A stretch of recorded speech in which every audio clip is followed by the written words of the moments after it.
Buenos días, aquí Augusto Townsend, curador principal de Comité, con las noticias de hoy miércoles 11 de junio del 2025. El podcast de hoy llega con el auspicio de Big Bond Group, una firma de selección de talento y consultoría que ha venido acompañando empresas líderes por más de una década y que, como empresa B, está enfocada en generar valor compartido desde una lógica de triple impacto económico, social y ambiental, porque el éxito empresarial ocurre cuando el talento y el propósito están alineados. Vamos con los titulares de hoy miércoles 11 de junio en menos de un minuto, vía comité sin dueños de la verdad.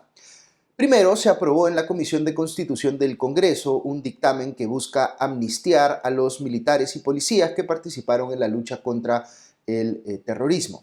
Segundo, el Congreso interpelará a los ministros de Cultura y de Energía y Minas este viernes por las controversias sobre las líneas de Nazca y el Reinfo, respectivamente. Tercero, la Comisión de Trabajo del Congreso aprobó el proyecto de ley para otorgar beneficios laborales como gratificaciones y CTS a los trabajadores del régimen CAS en el Estado. Cuarto, la Corte Suprema de Argentina ratificó la condena de 6 años de prisión y la inhabilitación perpetua para ejercer cargos públicos contra la expresidenta Cristina Fernández de Kirchner. Y no se pierdan en el espacio de la reflexión del día un comentario mío sobre la nueva ley de promoción agraria. Ok, pasamos al desarrollo de cada una de estas noticias. Aquí va la primera. Con 15 votos a favor, 6 en contra y 3 abstenciones, el día de ayer la Comisión de Constitución aprobó un dictamen que propone una ley de amnistía a favor de miembros de las Fuerzas Armadas, de la Policía Nacional del Perú, de los comités de autodefensa, así como de funcionarios del Estado procesados por presuntos delitos cometidos en el contexto de la lucha contra el terrorismo. El congresista de Fuerza Popular y presidente de la Comisión de Constitución, Fernando Rospigliosi, señaló que la medida incluye una amnistía de carácter humanitario para los mayores de 80 años que integraron las Fuerzas Armadas, la policía o los comités de autodefensa, abro comillas, incluso si cuentan con una sentencia firme en calidad de cosa juzgada o si se encuentran en fase de ejecución de sentencia, siempre que los delitos estén vinculados a hechos ocurridos en dicho contexto, cierra comillas. El congresista afirmó que esta ley beneficiaría a más de 1.000 militares y policías que, según su interpretación, estarían siendo procesados, abro comillas, de manera prevaricadora por hechos ocurridos en los años 80 y 90, cierro comillas. Los defensores de esta iniciativa sostienen que busca otorgar seguridad jurídica frente a lo que consideran una, entre comillas, persecución judicial. La propuesta ha generado, sin embargo, fuertes críticas. La primera apunta a la falta de precisión del texto legal. Según el Diario de la República, la norma no define con claridad qué conductas estarían comprendidas bajo la expresión, entre comillas, lucha contra el terrorismo, lo que podría provocar impunidad en casos de violaciones a los derechos humanos.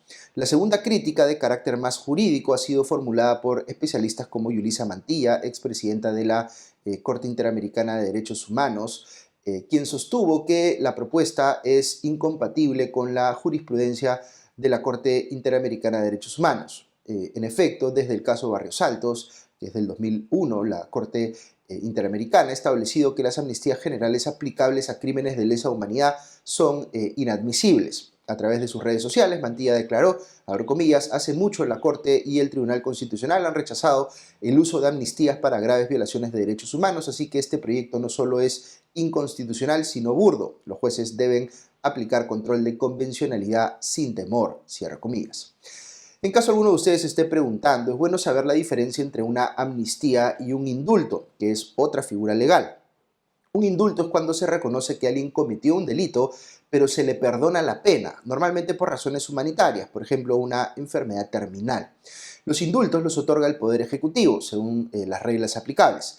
Una amnistía, en cambio, se lleva a la práctica con una ley dada por el Congreso, que establece que determinados hechos, si bien calzan con la definición de algún delito o incluso ya fueron sentenciados por ello, se va a asumir por razones políticas que no fueron violatorios del derecho. Es decir, se limpia al implicado inclusive de tener antecedentes penales, como si nunca hubiese hecho algo malo pese a que cometió una conducta que calzaba en la definición de un delito.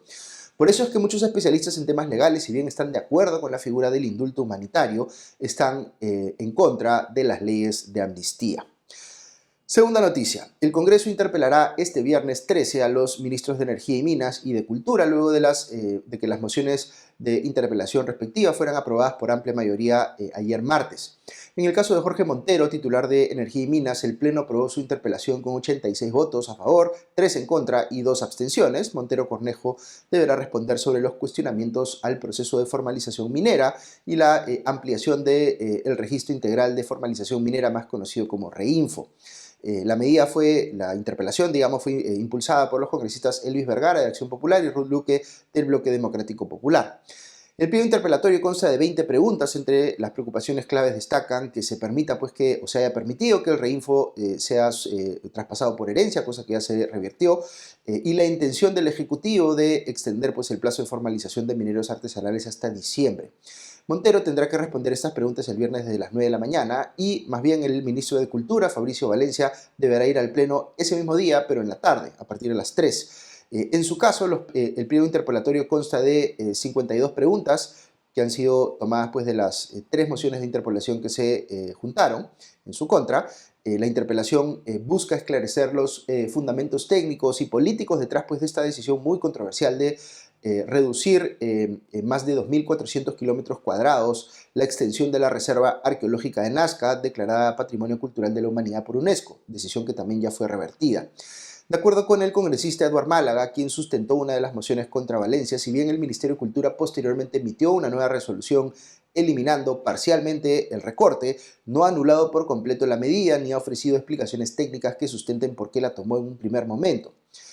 Tercera noticia. Muy buenos días y bienvenidos a la Noticia Económica con Ale Costa. Hoy vamos a hablar sobre la decisión de la Comisión de Trabajo y Seguridad Social del Congreso de aprobar ayer un dictamen que amplía los derechos laborales de los trabajadores bajo el régimen especial de contratación administrativa de servicios, o CAS, en el sector público, pero al mismo tiempo incrementaría el costo de la planilla del Estado. El dictamen fue aprobado por 11 votos a favor, 3 en contra y 1 abstención, y propone que los empleados del Estado en el régimen CAS tengan derecho a recibir gratificaciones por fiestas patrias y por Navidad, equivalentes cada una a una remuneración mensual completa. Otro beneficio que obtendrían los trabajadores CAS de aprobarse esta iniciativa es la compensación por tiempo de servicios, o CTS, que se calcularía sobre el total de la remuneración mensual percibida, y a diferencia de lo que sucede en el sector privado, los pagos por la CTS se centrarían en un solo pago al término de la relación laboral entre el trabajador y la entidad. Asimismo, se busca garantizar a esos trabajadores un subsidio por fallecimiento y gastos de sepelio que se daría conforme a las disposiciones establecidas por el Decreto Legislativo 276. Para la implementación de estos beneficios, el dictamen contempla una disposición complementaria que autoriza a las entidades públicas del Gobierno Nacional, así como los gobiernos regionales y locales, a efectuar modificaciones presupuestarias internas que se financiarían, señala el dictamen, con recursos del presupuesto institucional sin generar demanda adicional al Tesoro Público, pero no explica de dónde van a salir esos recursos adicionales para cubrir estos costos de los beneficios laborales a los trabajadores CAS. Y es precisamente ese financiamiento el que dificulta que se implemente un proyecto de ley de esta naturaleza, porque otorga beneficios a trabajadores que por el diseño del régimen CAS deberían ser temporales. Sin embargo, ese régimen se ha ido desnaturalizando y se ha convertido en una de las opciones preferidas por las entidades públicas para contratar personal de manera permanente. La presidencia del Consejo de Ministros opinó que esta propuesta es inviable y no presenta un análisis cuantitativo ni cualitativo de sus efectos ni muestra su necesidad o sostenibilidad pese a implicar un mayor gasto público, y el Ministerio de Economía y Finanzas ha concluido que el proyecto demanda gasto público que no se encuentra previsto en el presupuesto de este año ni los años subsiguientes y que va a requerir una demanda de recursos adicionales al Tesoro Público. En conversación con el diario Gestión, el abogado laboralista Jorge Toyama opinó que otorgar estos beneficios a los trabajadores CAS solo es un parche al problema de fondo, que es la falta de implementación de la ley del servicio civil, que debe unificar y modernizar todos los regímenes laborales en el Estado peruano. Terminamos así la noticia económica con Ale Costa. Les deseo un excelente día. Nos reencontramos mañana. Hasta entonces. Cuarta noticia. La Corte Suprema de Justicia de Argentina ratificó la condena de 6 años de prisión y la inhabilitación perpetua para ejercer cargos públicos contra la expresidenta Cristina Fernández de Kirchner. El máximo tribunal argentino rechazó el recurso de queja que había presentado ella, o su defensa, y también negó el pedido de la Fiscalía de duplicar la sanción o la pena y agregar el delito de asociación ilícita. Fernández de Kirchner, quien tiene 72 años, ahora Podría ser arrestada en las próximas horas o días, aunque podría también acogerse a la prisión domiciliaria para servir su pena por ser ella mayor de 70 años. La exmandataria fue condenada por el caso conocido como vialidad, en el que se le acusa de haber otorgado obras viales millonarias a un socio y presunto testaferro entre el 2007 y el 2015, es decir, durante sus dos gobiernos. La ratificación de su condena llega tan solo días después de que anunciase que se presentaría como candidata a diputada en las próximas elecciones legislativas que se realizarán en septiembre de este año. O está de más decir que ya no podrá postular a dichos comicios. Tras conocer el fallo, Fernández de Kirchner habló frente a la sede del Poder Judicial dirigiéndose a sus simpatizantes y dijo que le habían puesto un, entre comillas, cepo al voto popular con su sentencia. Además, criticó duramente a los jueces de la Corte Suprema que ratificaron el fallo en su contra. La expresidenta ha negado los cargos desde que fue condenada en primera instancia en diciembre del 2022 y desde que comenzó el proceso viene denunciando que es supuestamente víctima de lawfare, que es el término que se utiliza para referirse a la persecución política desde el sistema de justicia. Ok, hasta aquí las noticias de hoy, pero si quieren escuchar unos minutos más, hoy tengo un comentario especial que quería compartirles en el espacio de la reflexión del día sobre la nueva ley de promoción agraria que se acaba de aprobar. El Congreso ha aprobado una nueva ley de promoción agraria que le da un beneficio a las empresas de este sector de tener un impuesto a la renta reducido con una tasa de 15%. ¿Es esto bueno o malo? Les voy a compartir algunas ideas para aproximarse a este debate, para que puedan aproximarse a este debate y que pueda servirles además para formar su propia opinión. Como siempre trato de explicarles, personas que parten de posiciones ideológicas distintas van a ver las cosas de manera diferente. Por ejemplo, quienes tienen ideas más liberales tenderán a considerar que un Estado no debe escoger, entre comillas, sectores ganadores, es decir, establecer un trato diferenciado o discriminatorio que favorezca a un sector por encima de otros porque, piensa el liberal, el Estado no tiene información suficiente y puede equivocarse en esa decisión. Es mejor que sean los propios incentivos económicos del mercado los que hagan que algunos sectores se desarrollen más que otros. Y en todo caso, si el Estado quiere reducir la carga tributaria, algo que los liberales tenderán a ver siempre con buenos ojos, lo mejor sería que esa reducción se haga de manera transversal, es decir, que beneficie a todos por igual. Ahora, personas con visiones conservadoras o progresistas pueden ver esto de manera muy diferente. Un conservador podría pensar que una determinada industria es tradicionalmente la que ha anclado la actividad económica en un país y que ha generado muchos puestos de trabajo y que por tanto hay que proteger ese sector, incluso tomando medidas para darle ventajas frente a, por ejemplo, la competencia extranjera. Una persona con ideas progresistas más bien podría ver con entusiasmo la posibilidad de que el Estado intervenga más en la economía y promueva directamente la creación de, entre comillas, campeones nacionales, es decir, sectores o empresas a los que se beneficie con regímenes de excepción que les permitan consolidarse o ya sea crear monopolios legales para favorecerlas o incluso que sean empresas operadas por el propio Estado en lo que podría llamar un progresista, entre comillas, sectores estratégicos. Ok, lo siguiente que hay que decir es que el Perú ya tuvo una ley de promoción agraria, que es el antecedente inmediato de la que se acaba de aprobar. Esa ley anterior se aprobó en el 2001 con el espíritu de ser un régimen temporal que atrajera inversiones al sector agrario, pero se fue prorrogando una y otra vez hasta que finalmente se dejó vencer durante el gobierno de Francisco Sagasti. Lo principal que hacía esta ley anterior era reducir la tasa del impuesto a la renta para las empresas del sector agrícola de 29.5% a 15%, similar a lo que se acaba de aprobar, pero tenía un elemento adicional, que era un régimen especial en la parte laboral que buscaba dar flexibilidad en la contratación de personal a través de contratos temporales, considerando la naturaleza estacional de este negocio. Vale decir que hay momentos específicos en el año, por ejemplo, cuando hay cosecha, en el que se necesita mucho más gente y por tanto las empresas del sector les hace sentido económico contratar temporalmente a un número mayor de personas solo para afrontar esos picos de trabajo, pero no tendrían trabajo efectivo que ofrecerles a esas personas en otros momentos del año. Muy bien. Este tipo de normas las podemos juzgar por su coherencia ideológica con nuestras propias ideas o por sus resultados concretos. Es decir, una ley de promoción de algo, cualquier cosa, puede ser coherente con mis posiciones ideológicas y sin embargo haber tenido resultados nulos o negativos.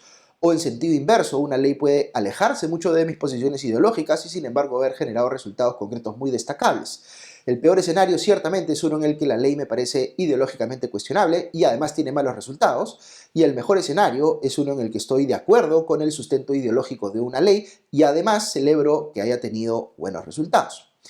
En mi caso personal, yo les diría que respecto de la ley de promoción agraria anterior, estoy en el segundo escenario que les describí. Es decir, estoy ideológicamente lejano del sustento de dicha ley porque me parece que los regímenes promocionales en principio atentan contra la igualdad ante la ley, pero por otro lado es incuestionable para mí y hay amplia evidencia para demostrarlo que dicha ley de promoción agraria tuvo resultados extraordinarios para el Perú. Mientras el Perú se beneficiaba por el boom de los precios de los metales, que impulsaron significativamente las inversiones y los ingresos en el sector minero y la recaudación a su vez de este último, otro fenómeno quizá más excepcional que estaba ocurriendo en la economía peruana, en el agro, gracias a esta ley, ha sido pues absolutamente fundamental en las últimas décadas para el Perú. Lo que pasó es que se incrementó la productividad en el sector agrícola y el incremento de la productividad es lo que permite mejorar los ingresos medios de las personas que trabajan en ese sector y en la economía en general y tener pues la capacidad de generar empleos formales de manera significativa, que es lo que pasó en este sector en particular. Esta ya no es una discusión ideológica, es una discusión en la que hay que revisar la evidencia y establecer causalidades. Y mi impresión personal es que esa ley de promoción agraria fue una causa fundamental de ese fenómeno de, por ejemplo, generar empleos formales en cantidades importantes. ¿Cómo compatibiliza uno, digamos, esta aparente incongruencia entre una ley con la que uno discrepa ideológicamente pero encuentra favorable por sus resultados? Pues para mí lo que es bien importante destacar es que un régimen de este tipo siempre tiene que ser temporal. Si lo vemos desde la perspectiva de una empresa, digamos, se le tiene que ofrecerle a la empresa, o podría ofrecérsela a la empresa, la posibilidad de crecer teniendo condiciones favorables durante un tiempo, pero tiene que haber una suerte de graduación de ese régimen, repito, excepcional.